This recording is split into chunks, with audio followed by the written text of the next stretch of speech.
The man passed off the action as if he needed to place the glass he'd finished cleaning somewhere nearby. I knew better and made use of his act, pushing the sheet of paper in his direction.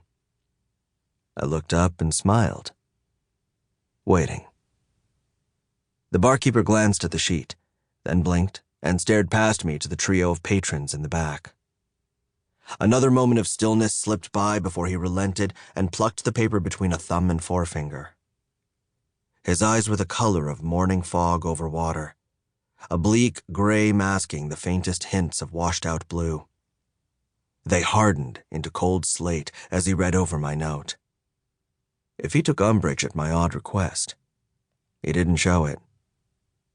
The man turned to pull a wooden mug from a brass hook hanging overhead. He took a measured step to the side and flicked the tap of a cask, waiting as a liquid the color of wet earth poured into the mug. The barkeep shut the valve and turned with a quarter step to place the drink before me. He stood and loomed like a figure of stone, wanting to know just as much as the men in the back what came next. I kept them waiting as I pulled the mug toward me. It was one thing to order a drink. It was another matter to ask for one without a word, much less pay. It had the intended effect. Hollow moans echoed through the tavern as chair legs scraped against the floor. I looked toward the source of the noise without turning my head. The three men in the corner had all moved to face me now.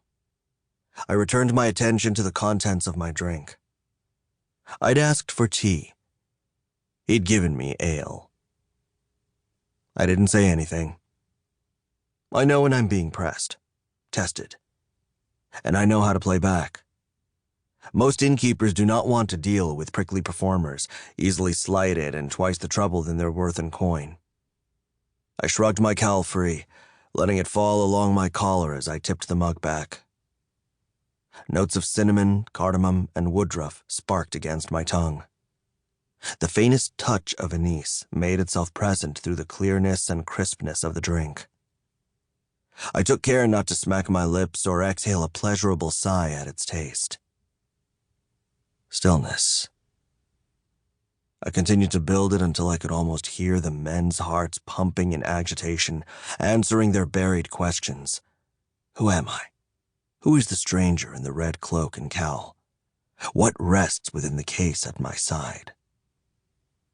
I took another sip and waited for them to break the quiet that lingered before I'd even come in.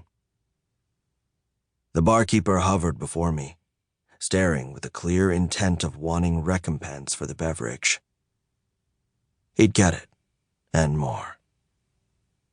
One of the men sputtered, "It moved. His cloak moved on its own." It did, and the silence broke.